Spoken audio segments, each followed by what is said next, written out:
What's up, Guardians? Your boy Sly here, back at it with another Destiny 2 video for you. So let's talk about all the different tips and tricks that I've learned over the past week of playing the D2 beta. Now this is going to be like a pre-launch guide to everything that's different, new, hard to notice, or something that stood out while playing. So that way you guys can get ready for the PC beta or just fill up with some pre-launch knowledge so you can be the pro on day one. Now, there are tons of new features in Destiny 2, guys. I mean, subclasses, weapons, abilities, the way shields work, etc. Tons of things are different. Enemies, generally speaking, are still about the same, but they've had a few upgrades, and a couple of them are indeed brand new. So we're going to take a look at all of it. Now, it's also important to remember that this is all information from the beta build. As we took a look at a few days ago, changes have already been implemented in the latest D2 build at Bungie. While I don't expect any of these tips I'm about to tell you to change, they could, so keep this in mind when the PC beta comes out here in a month's time and of course at launch. Alright guys, so let's start out with enemies and weapons. First up, critical hits. Now in just about every shooter, critical weak spots are the area you want to be aiming for. Destiny is no different. While we don't have any information on Taken right now, the Vex and Fallen, while a bit different, have their critical spots in the same places as Destiny 1. The stomach for the Vex and the head for the Fallen, generally speaking. However, the Cabal have seen a pretty big redesign. While their heads are still weak points for all of them, hitboxes do seem to be much smaller this time around. It could just be their small head, but to me it seems like they are definitely smaller. In any case, you will have no doubt noticed the orange glowing backs on all of the Cabal. Whether this is a rebreather so they can breathe on Earth, or something tied to their weapons, I can't say right now. But in any event, all of those are critical weak spots for Cabal. So anytime you see something glowing orange, pretty safe to say shoot at it because it's more than likely a weak point. There are also a few new enemy types in D2. While the new Fallen still have critical weak spots on their heads, the new Cabal have a couple different areas. First, the flamethrowers, also known as incendiaries, target either their head or the big tanks on their back. Making it explode will kill them and more than likely others around them as well. If nothing else, it'll at least damage them. Also, they can be used as bombs. If you do not use a charged melee, grenade, or weapon like a sunshot with Firefly on it, the flamethrower dudes will drop these canisters. You can then shoot these canisters to do damage to your enemies, but also yourselves, so be careful when trying to lure enemies in.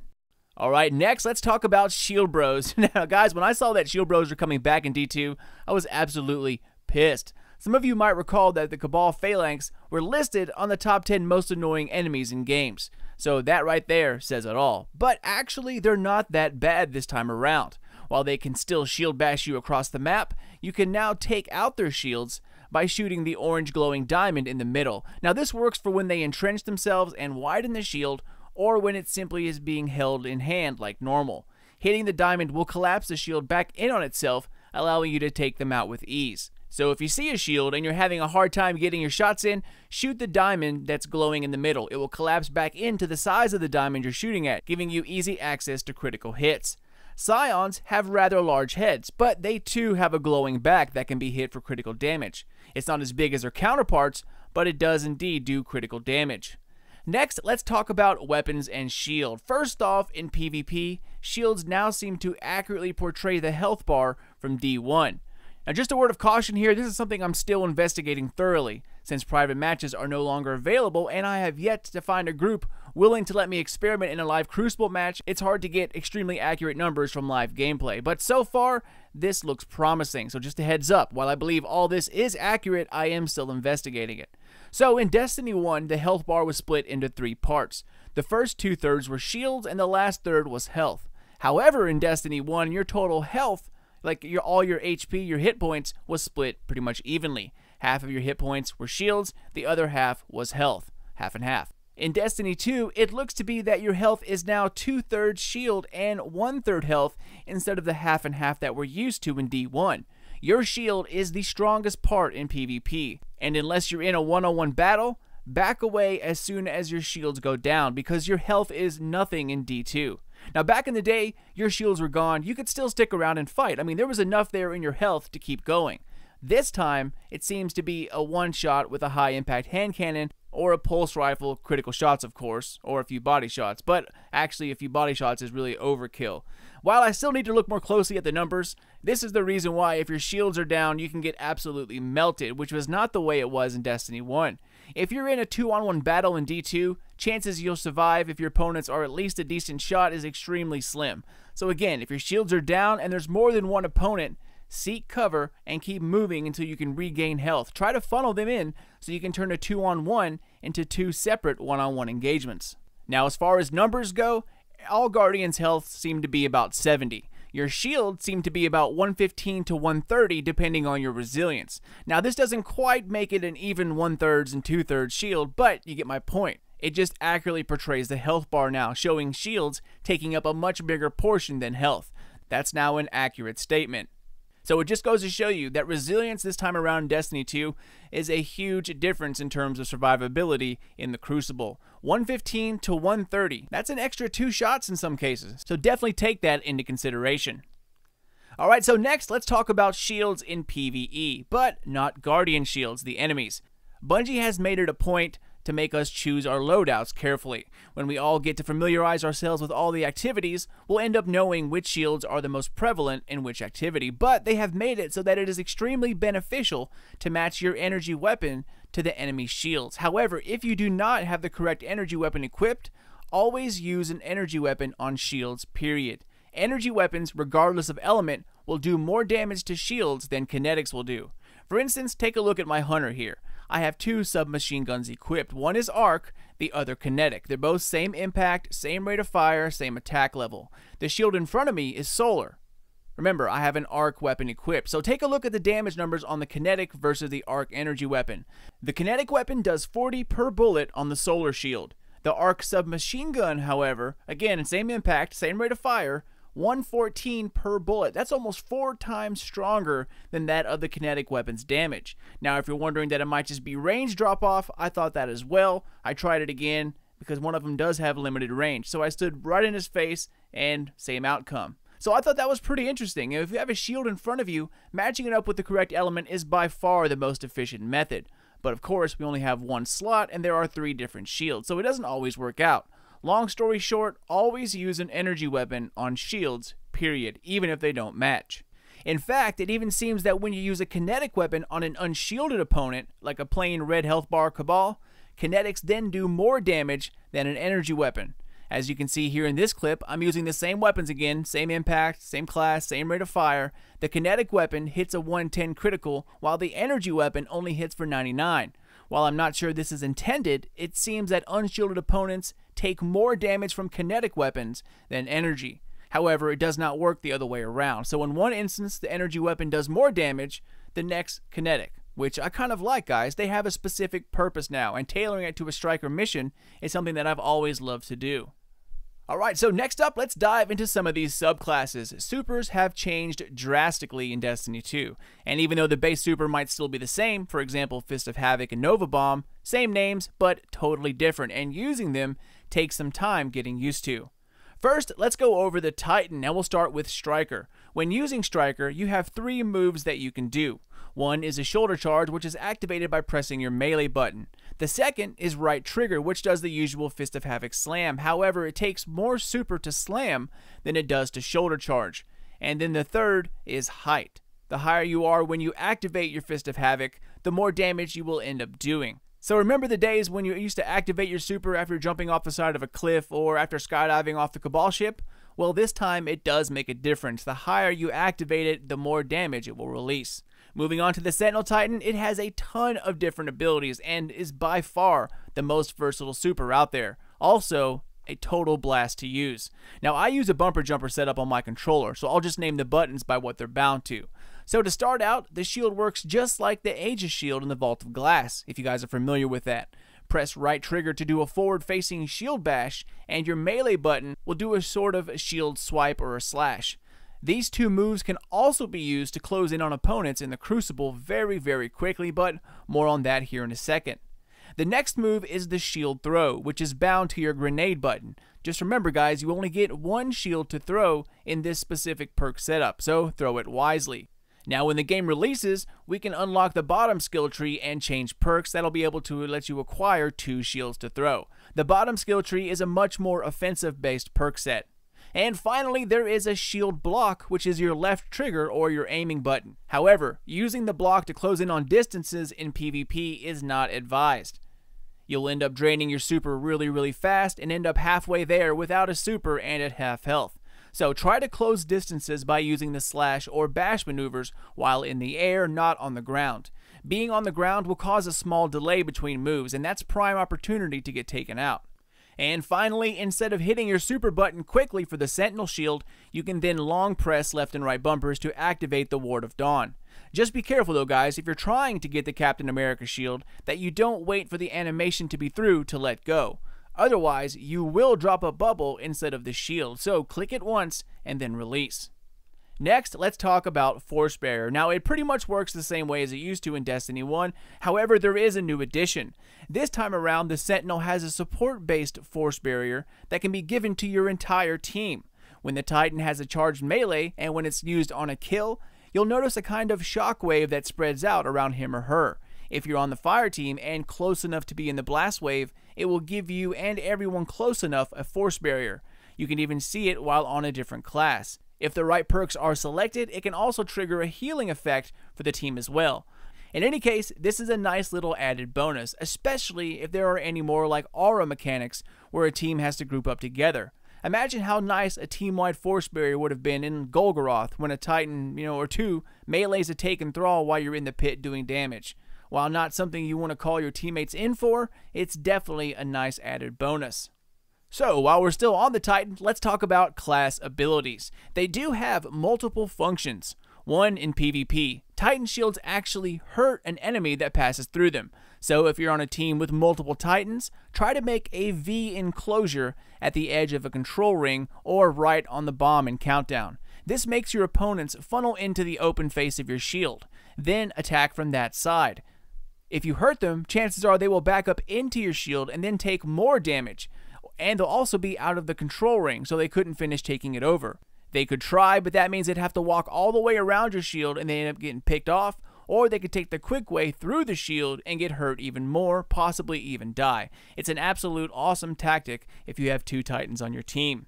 In PvE, Titan shields actually blind enemies that walk through them. So far, I have not yet encountered an enemy that is immune to this, even Majors. Well, of course, Protheon, but, he's an Ultra.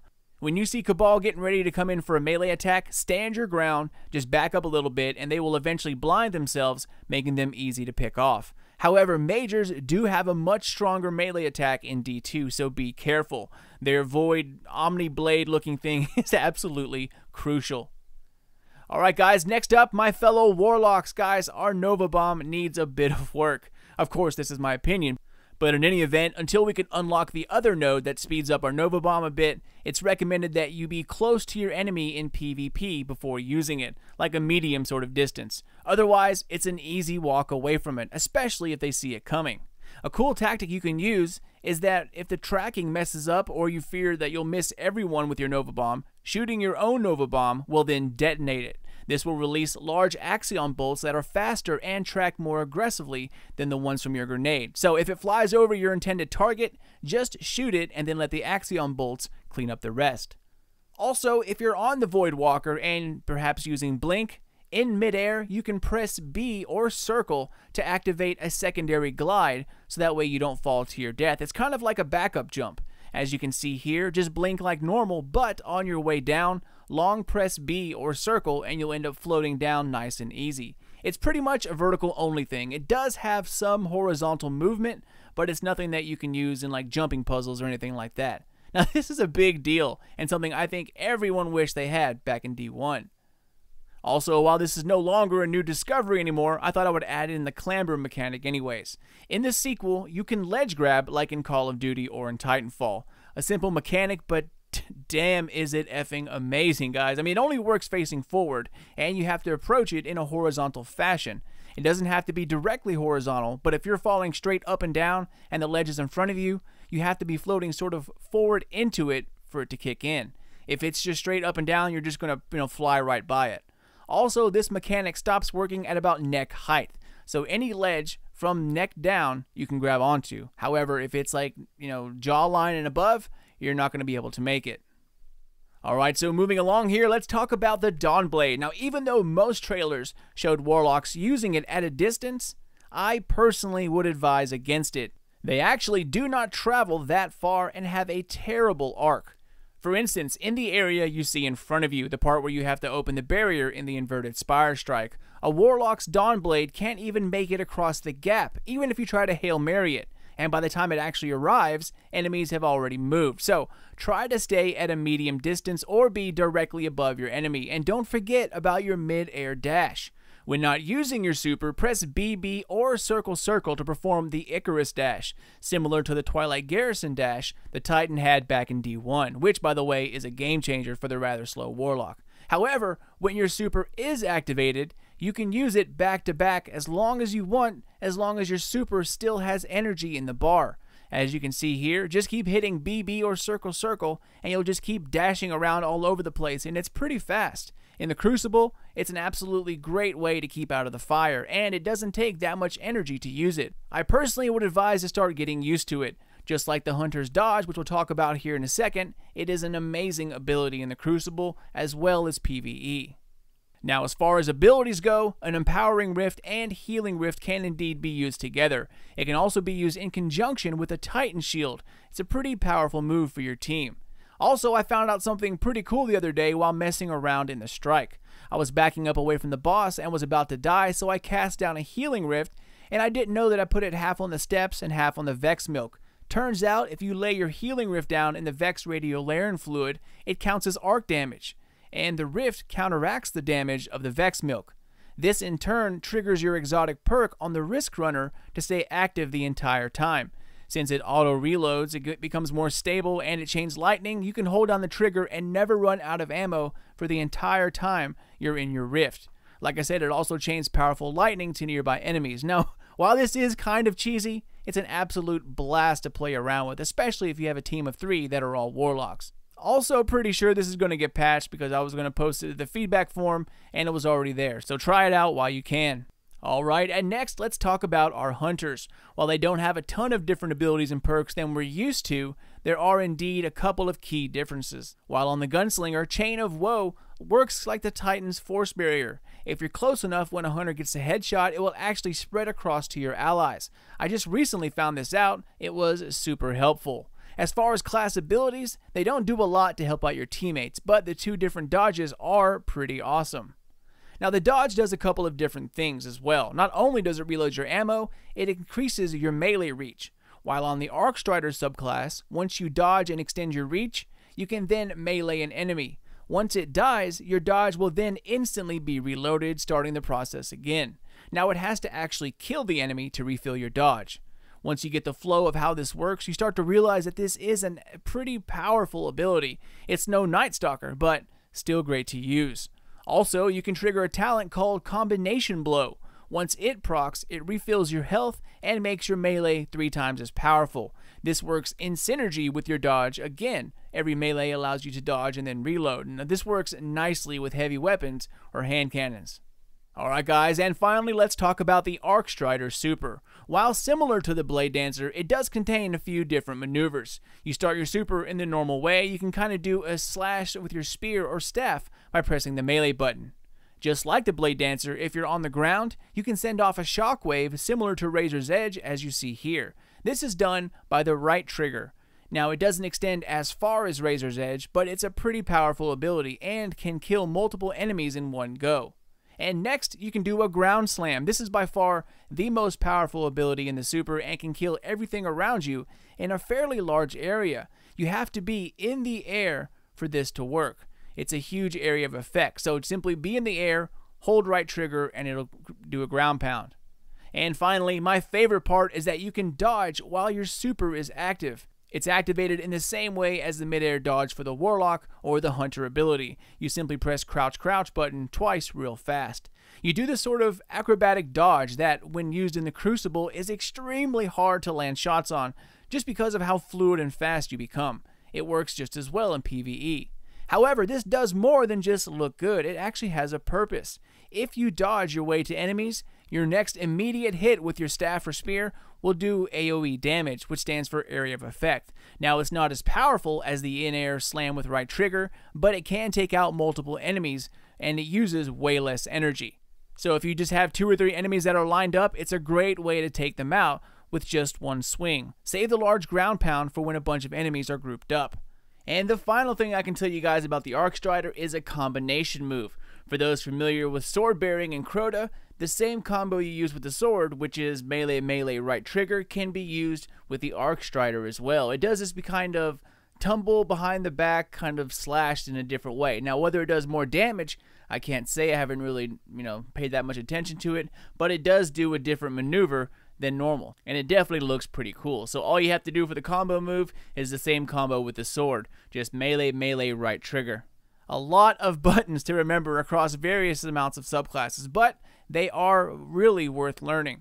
Since the beta is coming to a close here rather soon, and it has been extended until Tuesday, July 25th, you can get ready for the PC beta or even release by starting up a character and staying with Zavala in the main story mission. Every time he pops a Ward of Dawn, he drops a ton of orbs just for this purpose. Consider this like a training area, and get used to the different mechanics and how they work. The Nimble Ark Strider is probably the most fun subclass to use next to the Dawnblade and Sentinel. Once you actually get the hang of using your dodges well in combination with jumps, melees, and your super, you'll see why it's such a blast to play. Now, unfortunately for the gunslinger, besides sharing Chain of Woe, it hasn't seen much of a change besides an exploding throwing knife. There will be different talents that will unlock in Destiny 2, but that will be another video. I think when we finally get our hands on the Void Hunter, which of course is a support class, mind you, then hunters will feel a bit better about what they have to offer right now. I hear your complaints, guys, about the hunter ability not being very team-oriented, but the hunter was and has always been the lone wolf of the game. Only recently, with Night Stalker, has its support characteristics been of value, so in time, it will return. With a few changes, I'm sure, but the super was so well made that I definitely see it coming back. Maybe not as the orb-making machine we know it to be, but definitely another version of it, but just as useful. So yeah, that's about it, ladies and gents. That's a list of the most important tips and tricks that I've discovered or found out about through my week-long playing of the D2 beta. There are some other smaller things to mention, but nothing really worth extending this long video into something longer. So I hope you all found this helpful, and if you knew most of this stuff, then hopefully there were a few nuggets of info that were new to you. I will definitely test more in the PC beta and of course at launch. As far as the farm, the new social space, it was kind of boring. No NPCs, and besides what could be a computer beeping Morse code, it was rather a dull experience. I know it was simply a test of player transition and servers, so no big deal. But the EDZ does look like it's going to be awesome. I've always liked apocalyptic places like that, where humanity just basically dropped everything and ran. Kind of like the cityscape in The Division. Houses still standing but crumbling, plates and pans rusting away in the kitchens. It really gives the environment a sense of depth. But that's it, Guardians. As always, thank you all so much for watching, and I hope this answers some questions as well as a few new slices of information for you. As always, if you're new to the channel, thanks for stopping by and for supporting the nation. Feel free to drop a comment and say what's up, and we would love to have you here at Sly Nation, so definitely stick around. You can find me on Twitter or Facebook, guys. Sly Nation Gaming. Keep those eyes peeled for more D2 vids in the very, very near future. But until then, this is your boy Sly. Later, y'all.